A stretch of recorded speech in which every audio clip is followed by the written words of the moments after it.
brother hired investigators to prove I was lying, and accidentally exposed his own $290,000 embezzlement.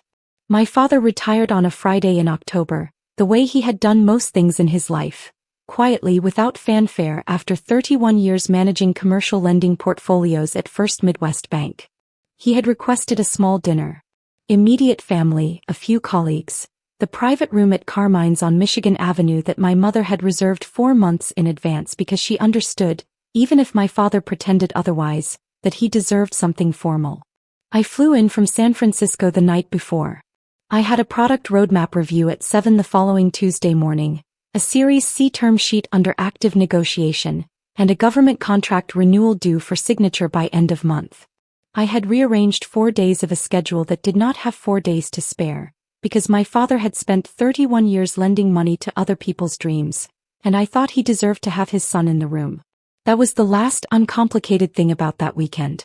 My name is Daniel Park. I'm 42 years old. I was born in Naperville, Illinois, second son of James and Susan Park, and I have spent the better part of my adult life being the family's complicated question mark.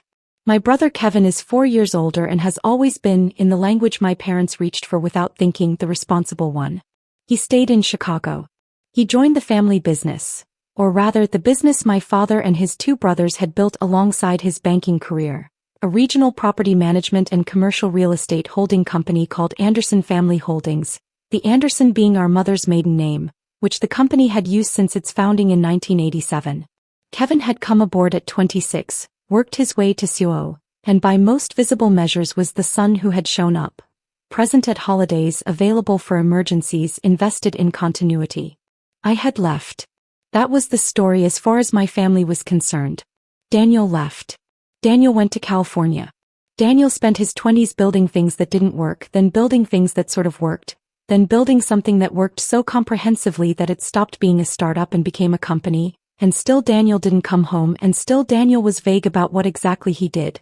And by the time the company had government contracts and a Series C and 87 full-time employees, the vagueness had calcified into the family mythology as evidence of something to be suspicious about. I should explain why I was vague, because it's the kind of thing that looks like arrogance in retrospect and wasn't. Aris Technologies, my company, builds infrastructure monitoring software for critical systems, water treatment, power grid management, municipal transit. Our primary clients are mid-sized U.S. cities and the federal agencies that fund their infrastructure modernization. We hold 3 active DHS contracts, 2 EPA partnership agreements, and are in the final stages of a Department of Transportation pilot that, if it converts, will be the largest single contract in our company's history. The government contract side of this business requires, as a baseline condition, that I maintain a fairly strict information discipline about what we build, who we build it for, and what our systems touch. Not classified exactly, we are not a defense contractor, but sensitive in the way that water treatment monitoring systems are sensitive, which is to say, I don't discuss our clients at family dinners, I don't post about government partnerships on LinkedIn, and I have trained myself over years to answer the question, so what does your company actually do, with a version of the truth that is accurate and completely uninformative. My family interpreted this as evasion.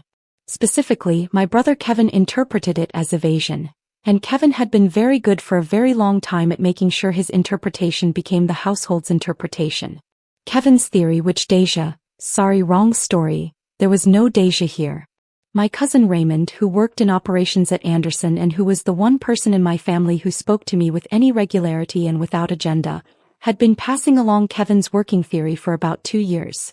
That I had failed out of the startup world, that I was either broke or nearly so, that whatever I claimed the company was worth was fabricated or heavily exaggerated, and that my absence from family gatherings was motivated by shame rather than, as I had explained, a schedule that simply didn't accommodate 3-day trips to Chicago for every occasion.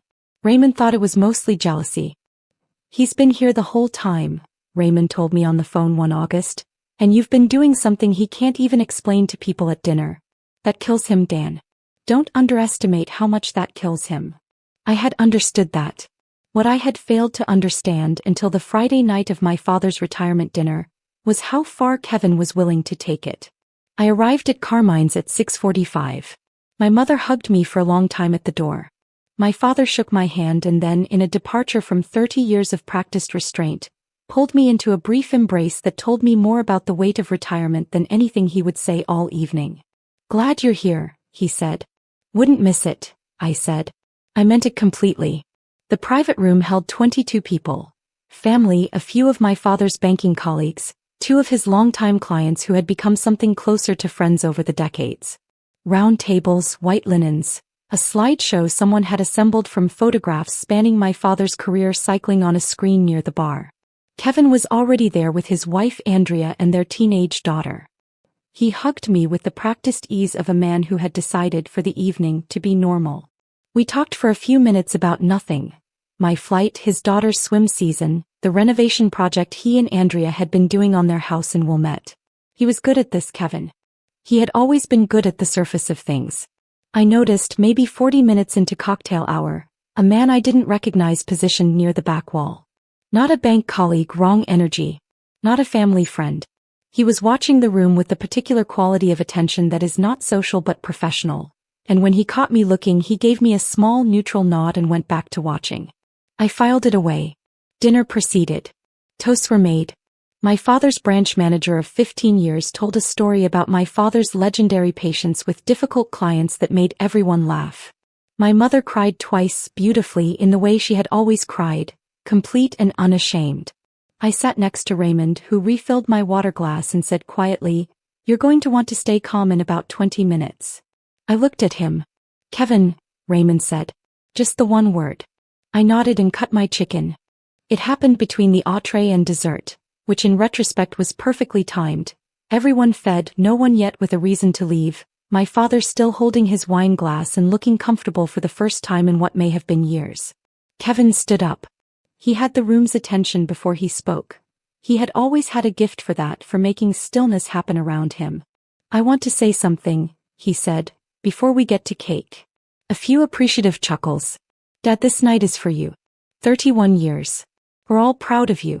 And I want the people in this room, your colleagues, your friends, people who've known you for decades, I want them to know that this family is what it is because you held it together." He paused. He looked at me. "I also want to take care of something that's been a problem for a while. Because I think honesty is a form of respect and this family deserves honesty." My mother said, "Kevin." "I hired an investigator," Kevin said. "Former FBI. I retained him 40 days ago.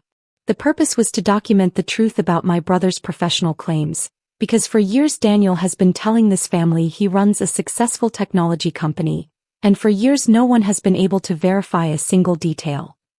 He reached into his jacket and produced a folded document. "That ends tonight." My father's expression moved through several things quickly, confusion, then something older and heavier, and settled into stillness. "Kevin." My father's voice was quiet. "Just a few minutes, Dad. Then it's over." The man from the back wall walked to the front of the room. Up close he was perhaps 60, broad-shouldered, with the particular unhurriedness of someone who charged by the hour and had learned not to waste anyone's time, including his own. "Gerald Moss," he said. 23 years with the Federal Bureau of Investigation Financial Crimes Division. Private practice for the past 11 years. He opened his portfolio. "I was retained to conduct a comprehensive professional and financial investigation of Daniel James Park of San Francisco, California. I want to state for the record that my professional obligation requires full disclosure of all material findings regardless of which party retained me." Kevin was almost smiling. "There are people for whom being right in public is a profound physical pleasure, and my brother was one of them." Gerald Moss turned the first page. Daniel James Park. Age 42. Founder and CEO of Aris Technologies, Incorporated in Delaware, principal offices in San Francisco, California. Current valuation based on Series B close and Series C term sheet under negotiation, $85 million. He paused. The company holds 3 active contracts with the Department of Homeland Security's Cybersecurity and Infrastructure Security Agency, 2 cooperative agreements with the Environmental Protection Agency, and is in final evaluation for a Department of Transportation pilot program valued at approximately $34 million. Mr. Park holds a federal contractor security clearance at the secret level. Kevin's almost smile stopped moving. Employee headcount, 87 full-time, 14 contractors. Mr. Park's verified annual compensation, $340,000 plus equity. His personal equity stake in Aris Technologies at current valuation, approximately $31 million. One of my father's banking colleagues, a woman named Patricia Henley who had known our family for 20 years, said something very quietly to the person sitting next to her. I couldn't hear what it was. My father was looking at me. Not at Kevin. At me. I gave him a small nod. Gerald Moss closed the first section of his portfolio and opened the second. He did this without any theatrical pause, the way a man does something he has done many times and has no interest in performing. During the course of the investigation, he said, a related party holding came to my attention that required additional inquiry. Specifically, Anderson Family Holdings, LLC, a commercial real estate and property management company incorporated in Illinois in 1987. Kevin's wife Andrea put her hand on the table. Anderson Family Holdings lists James Park and Susan Park as founding members, with a combined 40% stake. The remaining 60% was transferred in equal shares to Kevin James Park and Daniel James Park in 2009, per the estate planning documents I reviewed, representing a 30% ownership stake each. He looked up briefly. Mr. Daniel Park was apparently unaware that his 30% stake had been generating distributions he has not received. I had not known that. I want to be precise about this. I had not known that. My father had mentioned the holdings company in passing years ago, mentioned that Kevin was managing it, and I had been living in San Francisco building a company and I had not asked follow-up questions and I had not reviewed documents, and this was, I recognize, a failure of attention I should have caught earlier. Over the past 31 months, Gerald Moss continued, Anderson Family Holdings records show a pattern of unauthorized disbursements totaling $290,000, drawn from the company's operating account and distributed to accounts I have traced to Kevin James Park personally. He opened the second envelope. A physical second envelope, because Gerald Moss was apparently a man who understood that some findings deserved their own container. These disbursements were not recorded as distributions, not approved by the full membership and not disclosed to the other equity holders. Each transfer bears Mr. Kevin Park's digital signature and authorization code. Andrea stood up. She did not leave the room. She just stood up as if sitting was no longer a thing she could do. Kevin said, those are management fees. Those are documented. Mr. Park. Gerald Moss's voice did not change. I reviewed all management fee documentation in the company records. The disbursements I am referencing are not documented as management fees. They are documented as nothing. They are undocumented transfers bearing your authorization. The room had a quality I had never experienced before in my family's presence. Complete, total, structural silence. Not the silence of people being polite. The silence of people who have stopped pretending there is a polite version of what is happening. Kevin looked at me. I had been turning over the two words for most of the evening, almost as a mental exercise, the way you sometimes solve a problem during a meeting about something else. I had not planned this. I had not planned any of it. But standing there in that private room at Carmine's, with my father's retirement dinner transformed into something I could not have scripted, I understood that there was only one true thing to say, and it was the thing Kevin had never once considered in 40 years of being the responsible one. I looked at my brother. I said, show me. 2 words. Not a threat. Not a proclamation. A founder's reflex. The same reflex I applied to every claim anyone made in any conference room in any city. Show me the data. Show me the documentation. Show me what you actually have. Kevin's lawyer, a man named Brent Costas who had been sitting at the far table and who I had assumed was a bank colleague, stood up immediately. That was how I knew Brent Costas had not been there for the retirement dinner. Kevin had brought his lawyer to his father's retirement party. That detail settled into me and stayed. The next several weeks moved through legal channels with a velocity that surprised even me, though it probably shouldn't have. Raymond called me the Sunday after the dinner. He had worked in Anderson operations for 6 years and had access to records I did not, and he had, I learned on that call, been quietly documenting irregularities for 8 months before the dinner. Not with any plan, but with the low-grade anxiety of someone who works inside a machine and can hear it making sounds it shouldn't. I didn't know what to do with it, he told me. He's the COO. I'm operations staff. Who do I tell? You tell me, I said. Going forward you tell me. Our family's attorney, the one who had originally drawn up the estate transfer documents in 2009 and who still held the operating agreement on file, was a 70-year-old man named Walter Kwan who had the energy of someone half his age when the situation called for it. I called him Monday morning. He had the operating agreement pulled and reviewed by Monday afternoon. By Wednesday he had sent a formal notice of membership rights and a request for full accounting to Kevin's attorney. Kevin's position, initially, was that the disbursements were legitimate management compensation. His attorney sent a letter to that effect. Walter Kwan sent back a 14-page response noting that management compensation requires membership approval per the operating agreement, that no such approval had been sought or granted, that the distributions had not been reported on Kevin's personal taxes as income, and that the pattern of transfers, 31 months, never exceeding the federal reporting threshold, routed through 2 intermediate accounts before reaching Kevin's personal account, constituted structuring under federal financial crime statutes.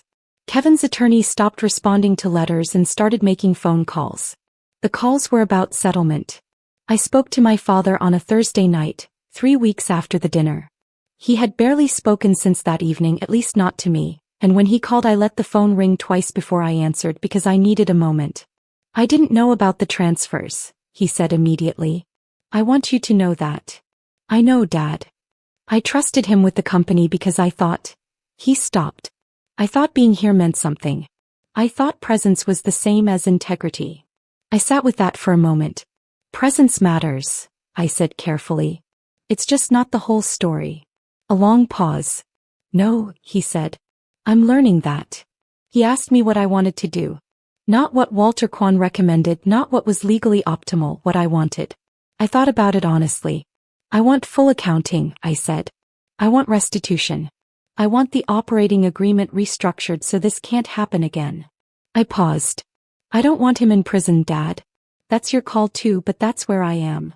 My father said, that's where I am too. Kevin accepted a settlement in December. Full restitution of the $290,000 over a structured payment plan. Removal from the COO position. A revised operating agreement giving all 3 members, my father, Kevin, and me, equal signing authority on any disbursement above $10,000. Gerald Moss's report was not filed with federal authorities as part of the settlement terms.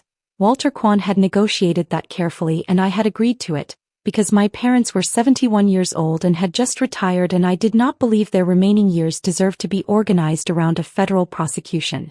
Kevin kept his equity stake. He kept his 30%. I did not fight that even though Walter Kwan told me I probably could. Some things you let go not because they don't matter but because you understand what winning everything actually costs. The Series C closed in February. $40 million. The Department of Transportation pilot converted in March, making it the largest contract in Aris's history.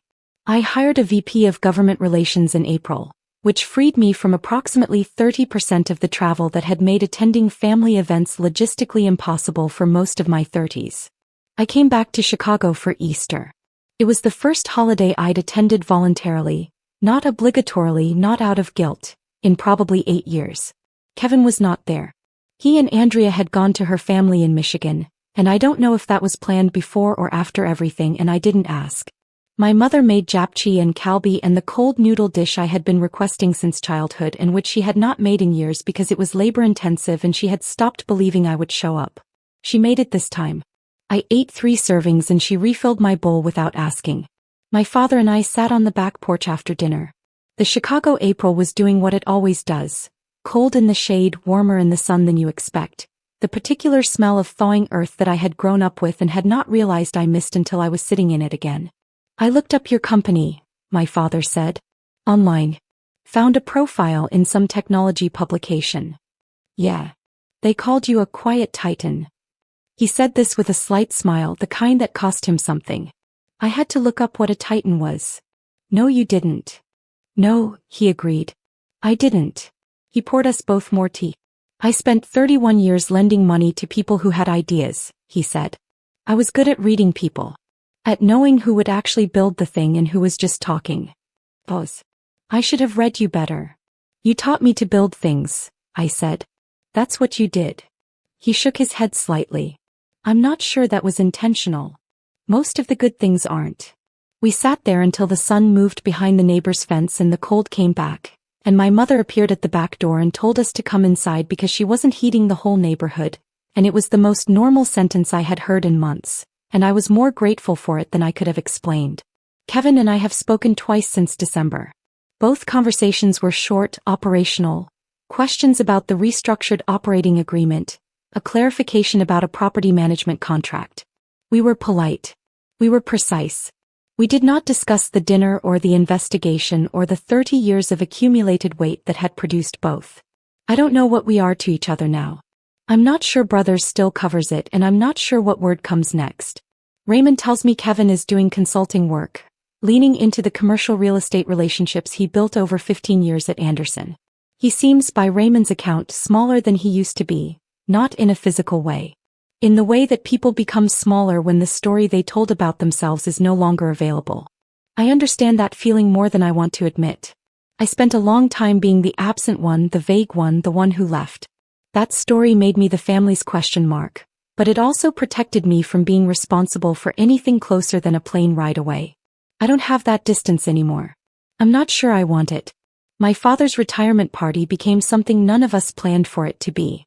I keep thinking about the moment Kevin stood up between the entree and dessert, so certain that he was about to close a chapter. He had prepared for that moment. He had paid for it. He had brought his lawyer to his father's retirement dinner. And somewhere in that preparation he had miscalculated the one thing that every builder eventually has to reckon with, that the truth doesn't care whose side you're on when it comes out. I didn't win that night. I'm not sure win is the right frame.